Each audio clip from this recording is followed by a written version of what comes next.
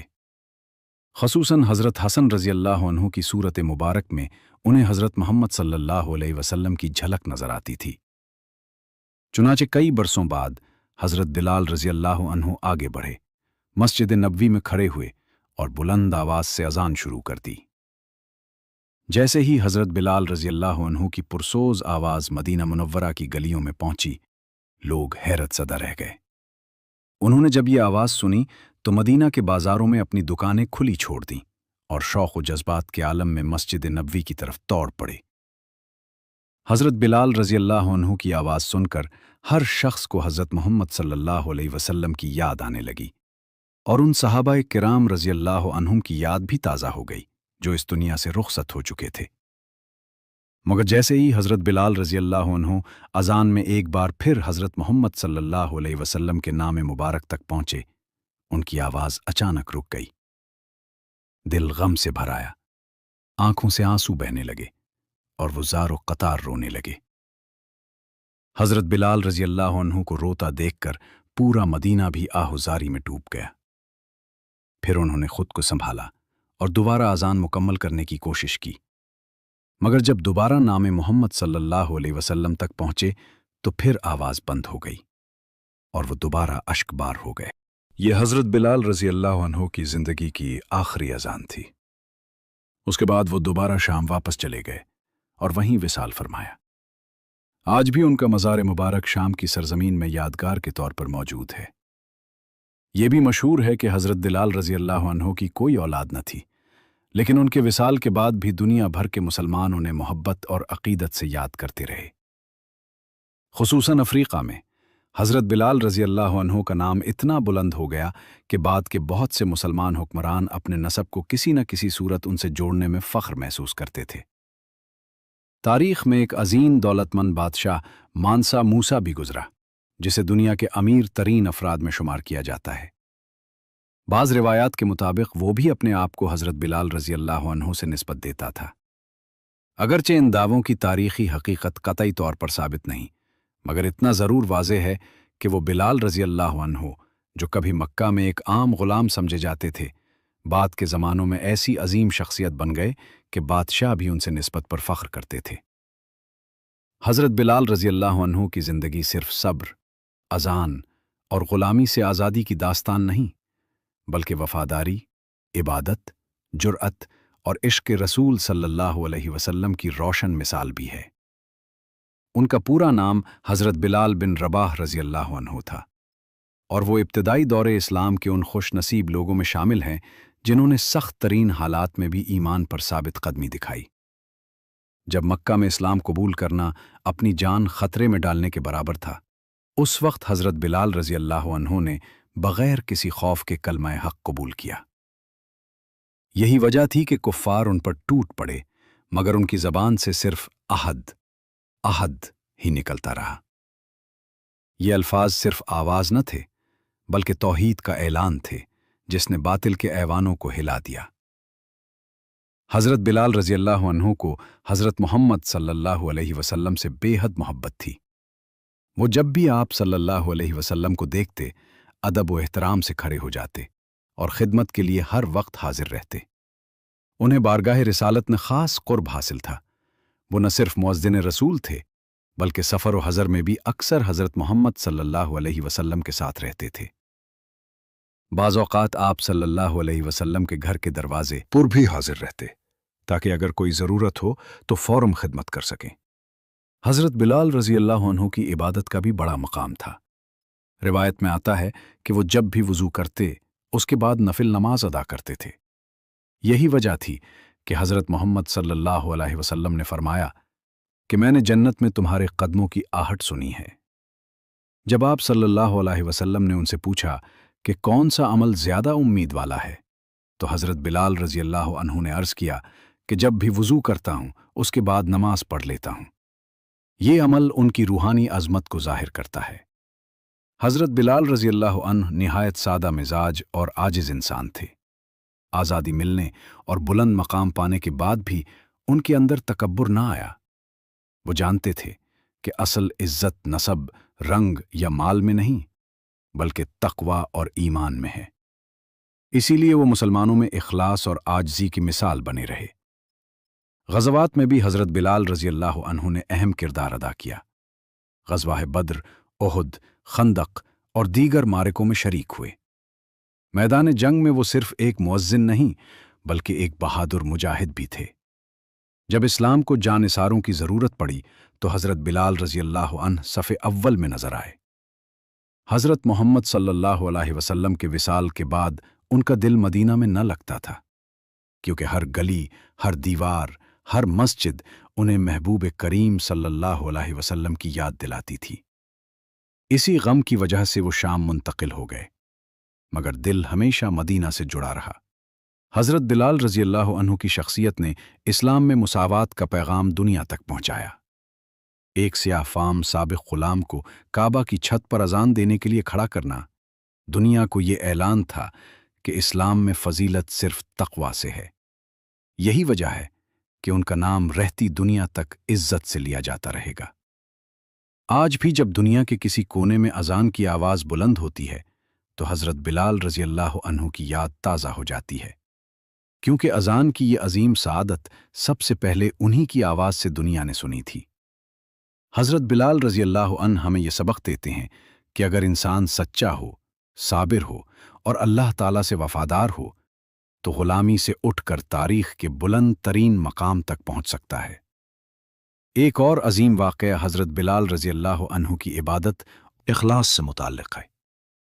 ایک روز حضرت محمد صلی اللہ علیہ وسلم نے فرمایا، اے بلال، مجھے بتاؤ، تم نے اسلام قبول کرنے کے بعد ایسا کون سا عمل کیا ہے جس کی وجہ سے میں نے جنت میں تمہارے قدموں کی آہٹ سنی ہے؟ یہ سن کر صحابہ کرام رضی اللہ عنہم بھی حیران رہ گئے کہ حضرت بلال رضی اللہ عنہ کو یہ کتنی بڑی بشارت نصیب ہوئی۔ حضرت بلال رضی اللہ عنہ نے نہایت عاجزی سے عرض کیا، یا رسول اللہ صلی اللہ علیہ وسلم، میں نے کوئی بڑا عمل تو نہیں کیا، البتہ جب بھی میرا وضو ٹوٹتا ہے میں دوبارہ وضو کر لیتا ہوں اور جتنا ممکن ہو اس کے بعد نفل نماز ادا کر لیتا ہوں۔ خواہ دن ہو یا رات۔ حضرت محمد صلی اللہ علیہ وسلم نے یہ سن کر ان کے عمل کو پسند فرمایا۔ اس واقعے سے معلوم ہوتا ہے کہ اللہ تعالیٰ کے نزدیک قبولیت صرف بڑے کارناموں سے نہیں، بلکہ چھوٹے مگر مستقل اور اخلاص والے اعمال سے بھی ملتی ہے۔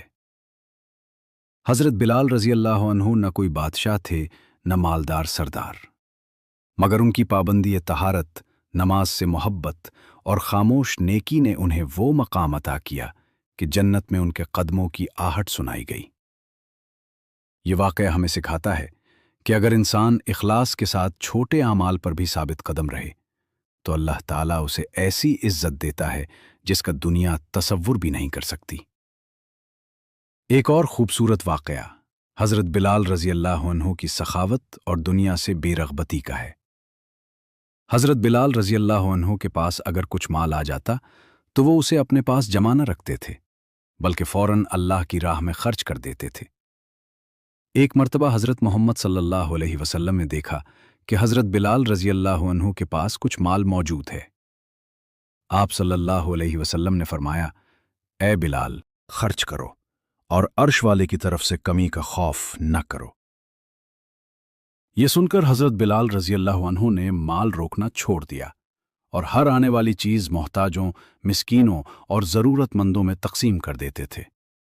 انہیں یقین تھا کہ جو اللہ کی راہ میں دیا جائے وہ کبھی ضائع نہیں ہوتا۔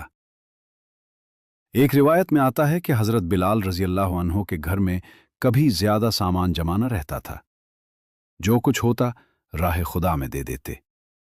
ان کی زوجہ نے ایک بار عرض کیا کہ کچھ تو گھر کے لیے بچا لیا کریں۔ حضرت بلال رضی اللہ عنہ نے فرمایا کہ اگر ہم اللہ کے خزانے پر بھروسہ رکھتے ہیں تو پھر فکر کیسی؟ ان کی زندگی سادگی، قناعت اور توکل کی مثال تھی۔